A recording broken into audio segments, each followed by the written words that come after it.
Hi, this is not Jeff And this is Magister. with the Golden Gate Podcast.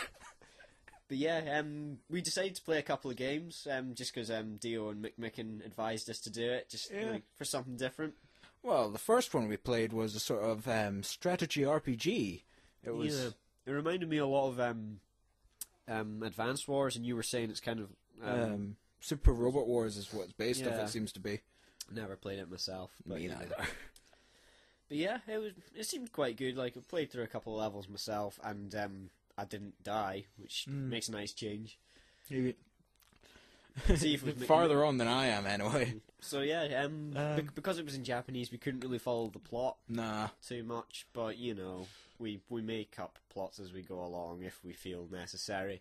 Basically, it's the kind of game that if I'm ever playing that kind of thing where you attack people, Yeah. it could be a fight or it could be a strategy game, it could be a first-person shooter, it could be anything like that. It just makes me turn Ouija and tell terrible jokes at the screen.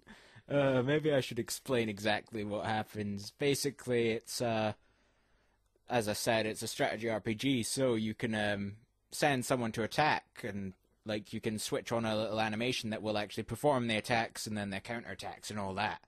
It's quite good. It's like one of the few games that I've seen in this sort of thing where you actually see a direct response of if you're ganging your team up against someone. Yeah, that was something I quite liked about it, because I mean, fair enough, it is turn-based, but it gave a little bit more of a dynamic to it. It had a bit more team play, because, like, as you say, there was, like, basically, if one of your guys was beside someone, you could attack your enemy, and then, like, say you missed, for example. Yeah. You think, oh, damn, I missed. And then, like, they come and attack you back, and they might hit you, they might miss. And then your mate comes on. Yeah, Boom. it's nothing to do with you either. It's just like, oh, I happen to be in range as well. Come here! As I say, a lot of strategy games, although you are controlling a whole army, it kind of feels like a unit by unit basis. But I thought that was quite nice. It had a bit of a team dynamic to it. What games have I've played that have got sort of a strategy thing? One of the games that, particularly, even though it's a strategy RPG, it always feels like one unit at a time. It's Valkyria Chronicles. Oh, Good game, yeah. but like basically the only time that anyone will ever shoot at someone is if you're standing right next to them, and that can be quite tricky when you've got scouts running all over the place. Aye, that's true.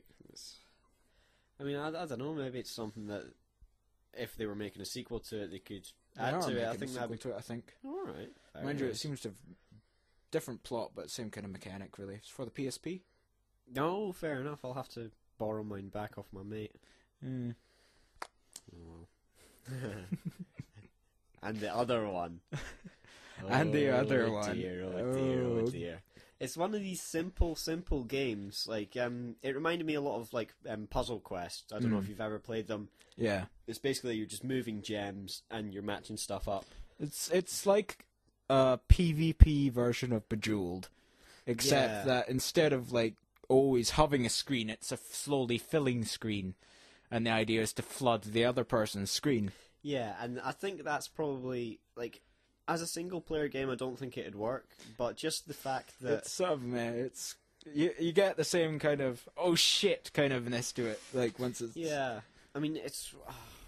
I'm harking back to... It was the first Touhou game I played, and on multiplayer, as you destroyed things, it put stuff on the other person's screen. Yeah, it was the 9th game. Yeah, and I think that's just a really, really good way of doing it, because fair enough, trying to beat each other by like trying to get a high score, that's all very well and good, but when you can cause your opponent trouble, like for example when we were playing, just every so often you'd hear like ka-ching, ka-ching, ka-ching, and you'd start laughing. And I think, oh crap. But one piece of advice I will give: if you are going to play this game, we don't know what it's called, but presumably we can get up on the file share. I think it might be something along the lines of Puyo Puyo. Something. Oh, yeah. I can understand that, yeah. But it's a Touhou version, obviously. Yeah, Puyo Puyo. But yeah, play it on extra mode. Yeah, extra mode is the shit. It just seems to... The combos seem to be extreme. Basically, instead of spawning all different colours, when you flood someone else's screen, it will be the same colour. Yep. And the only person that we've found that is a complete arsehole with this would be Marisa, who fills it up from the bottom instead of the top. Yeah, and that pretty much... You win if you're playing as Marisa, basically. Yeah, because think about it, you're trying to build up combos, you're moving stuff about, and then suddenly all this shit comes from underneath and totally mucks it up. And it even moves your cursor stays where it is in the configuration, so if you were working on something, then whoomph, out of your hands. Exactly, yeah. Whereas on the other ones, you'll get this lump of... It's either in, like, short pillars that go all the way up to the top, or a huge lump, and the idea is just to try and toss it all into the melting pot of everything that's comboing up. Yeah, and get a combo underneath it, and then watch. Yeah, basically you got two types of major block. That is... There's the full-coloured ones, and then you got a greyed-out version of the colour, which have a sort of lining of the colour that they're going to turn into, but you have to do a combo of the coloured ones next to the greyed-out ones. Yeah, and then they become part of... Yeah, they become coloured. Yeah. That's the only way to get rid of them, or else they just build up and build up and build up. So you kind of have to try and keep your puzzles next to your greys so that you can keep getting more blocks into the melting pot. Or you just play on extra. Yeah, you play an extra, which will provide plenty of greys all the time. Yeah, and basically what you do is you get one decent combo, you sit back and you relax. Until the combo ends, and then, oh fuck! Yeah, and then... basically, your screen will empty, and then it will fill again. Yeah, I mean, I remember one time we played, you emptied your screen, and I won. I lost because I did not have enough colours, like coloured blocks left. I just had a blue and a yellow, and that was it. And suddenly, whole screen full comes stomping down on me. Yeah. Skill. Fucking hilarious. But yeah, that's one of the things, like, every time you think you've got an awesome combo, the other guy's doing it's just going to come back right at you, and it's probably going to hurt a hell of a lot worse. The only way to survive, like, when you're just full up is to have a combo going. So you're literally trying to build up another combo while your other one's going, because that stops it moving up. Yeah, it's very much about, like, managing the whole screen instead of just getting one and then, you know, as I said, kicking back and relaxing. You really have to be on the go, and you have to be moving all the time.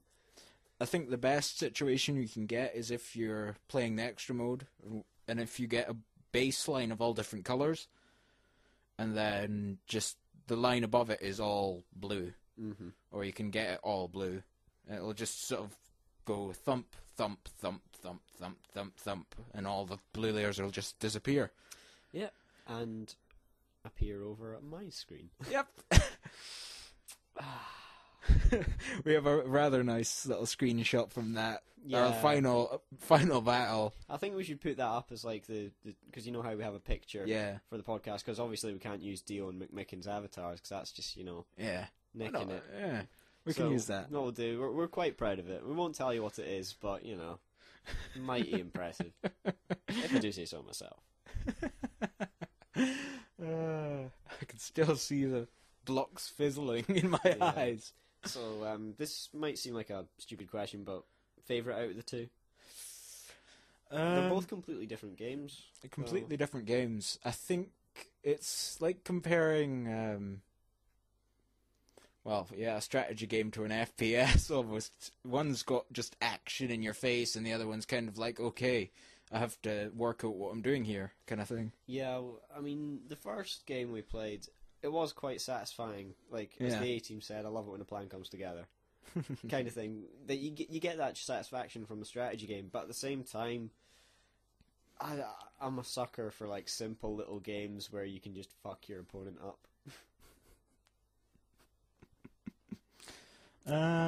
Anyway, those games were both from Comiket, so we can quite easily put them on the file share. Yeah. Like, literally, they won't be sold over in this country, so I don't think there's any issue with piracy. Who cares? I don't think the owners will. Probably not, no. Anyway, we'll hopefully get you those games. Yeah, fingers crossed. This has been Magister. And King K. You're blur disguise. It's intentional, my friend. Bye. Bye.